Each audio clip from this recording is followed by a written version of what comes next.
दिनेश भाई, एक बात बताओ यार, ये घर बनाने के लिए नक्शा भी चाहिए होता है क्या? हाँ, लेकिन तुम क्यों पूछ रहे हो? अरे यार, मेरे चाचा ना आलीशान घर बनवा रहे थे, लेकिन घर बनता उससे पहले ही डेवलपमेंट अथॉरिटी वाले आ गए। अब वो कहने लगे कि तुम्हारे पास नक्शा ही नहीं है। अब यार, हमें तो ये नक्शे वगैरह के बारे में पता नहीं था। अरे तो हाँ यार, चाहिए तो होता है।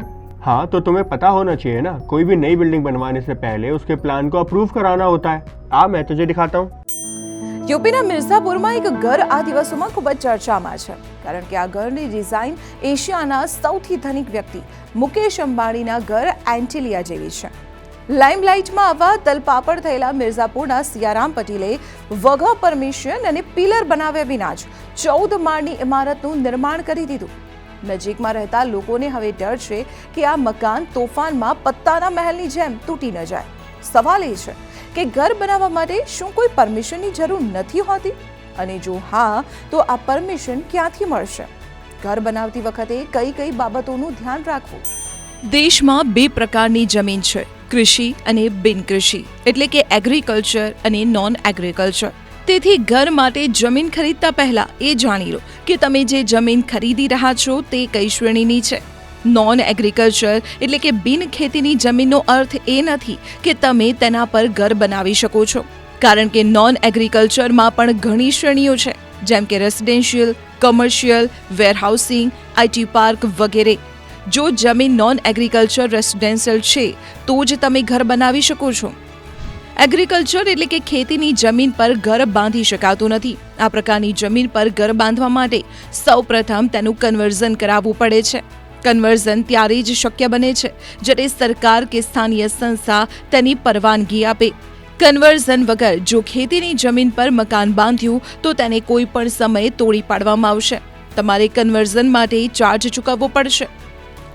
ઘર બનાવતા પહેલા પ્લોટનો ફ્લોર એરિયા રેશિયો જોવો પડશે। FAR बतावे छे કે ઘરનો કુલ આવરી લેવામાં આવેલ વિસ્તાર કેટલો હશે। તેમાં અલગ અલગ માળનો વિસ્તાર પણ સામેલ હોય છે। સરકાર અથવા સ્થાનિક સંસ્થાઓ ફ્લોર એરિયા રેશિયો નક્કી કરે છે। માત્ર 2 રાજ્યો અને 2 શહેરોમાં જ નહીં, 2 અલગ અલગ વિસ્તારોમાં FAR અલગ હોઈ શકે છે। કેટલીક જગ્યાએ FAR ને બદલે ફ્લોર સ્પેસ ઇન્ડેક્સ એટલે કે FSI જોવા મળે છે। ઉદાહરણ તરીકે, જો પ્લોટનું ક્ષેત્રફળ 1000 સ્ક્વેર ફૂટ છે અને ફ્લોર એરિયા રેશિયો 2 છે, એટલે કે તમામ ફ્લોર મળીને વધુમાં વધુ 2000 સ્ક્વેર ફૂટ કવર એરિયા બનાવી શકાય છે। 2000 સ્ક્વેર ફૂટ વિસ્તાર એટલે એવું નથી કે તમે 2 ફ્લોર 100% કવર કરીને એટલે કે 1000 સ્ક્વેર ફૂટના 2 ફ્લોર બનાવી શકો છો, કારણ કે તેની અંદર તમારે બિલ્ડિંગ કોડમાં આપેલા અન્ય નિયમો જેવા કે સેટબેક, ગ્રાઉન્ડ કવરેજ, पार्किंग અને ઊંચાઈનું પાલન કરવાનું હોય છે। लोकल अथॉरिटी या परमिशन लेने के लिए फ्लोर एरिया रेशियो बनने के लिए कितनी फीस देनी होती है, ये आपको अर्बन लोकल बॉडी के नियमों पर ही निर्भर होना पड़ता है। यहाँ पे नगर पालिका, नगर निगम या अर्बन लोकल बॉडी के पास जाके आपको उसके रूल्स एंड रेगुलेशंस क्या हैं वो समझना चाहिए और उनका पालन करना चाहिए। इसकी इंफॉर्मेशन आप लोकल अथॉरिटी से जाके ले सकते हैं और ज़रूरत पड़ने पर क्या रिक्विजिट फीस है वो फीस पे करके जो regular FAR plus purchasable FAR जो है उसकी फीस भी पे करके आप अपना मैप सैंक्शन करवा सकते हैं। ફ્લોર એરિયા રેશિયો ટકાવારીમાં પણ હોઈ શકે છે। ઉદાહરણ તરીકે 200% એટલે floor area ratio 2। Haryana building કોડમાં રહેણાંક પ્લોટ માટે FAR 100 થી 220% સુધીનું છે, જ્યારે ઉત્તર પ્રદેશ બિલ્ડિંગ બાય લો પ્રમાણે 1.25 થી 2 સુધીનું છે। પ્લોટ અને બિલ્ડિંગ વચ્ચે આગળ, પાછળ કે બાજુમાં થોડી જગ્યા છોડવી પડે છે, તેને સેટબેક એરિયા કહેવાય છે। એ જ રીતે પ્લોટના ગ્રાઉન્ડ ફ્લોર પર કેટલા વિસ્તારમાં બાંધકામ કરી શકાય છે તે માટે ગ્રાઉન્ડ કવરેજ જોવું જરૂરી છે।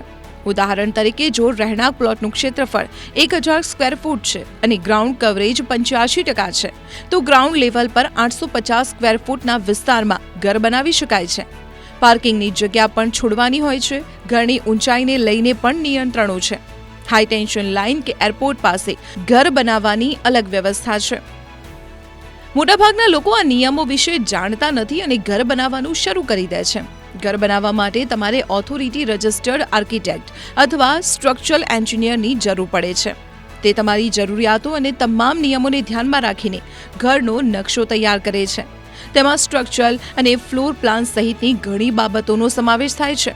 જેમ કે ઘરનો આવરી લેવામાં આવેલ વિસ્તાર, પિલર, બીમ, પાર્કિંગની જગ્યા, રૂમ અને રસોડાની સંખ્યા, લંબાઈ, પહોળાઈ, છતની ઊંચાઈ વગેરે.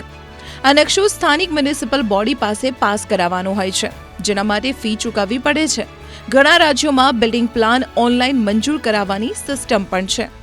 बिना नक्शे और बिल्डिंग प्लान के घर बनवाने पर आपको कई प्रकार की परेशानियों का सामना करना पड़ सकता है, जैसे कि स्थानीय जो प्रशासनिक अथॉरिटी है वो आपके खिलाफ कार्रवाई भी कर सकती है. आपको नोटिस, जुर्माना या अन्य कानूनी कार्रवाई आपके साथ हो सकती है.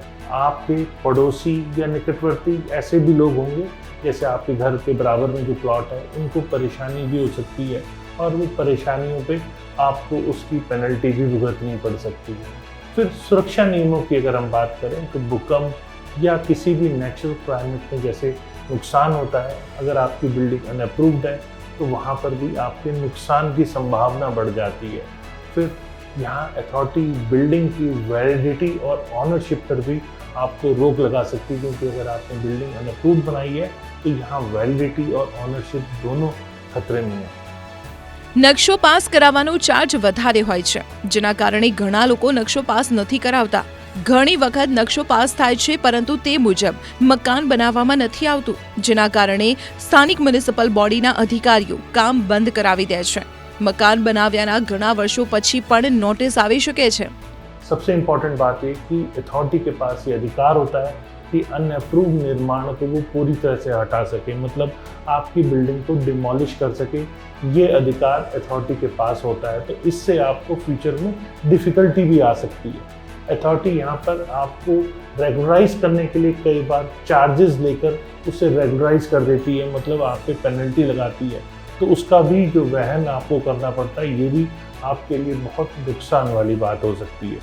નકશો પાસ થઈ ગયા પછી તમે તેની વિરુદ્ધ ઘર નથી બનાવી શકતા, તેથી ઉતાવળમાં નકશો બનાવશો નહીં, પરંતુ સમજી વિચારીને કરો.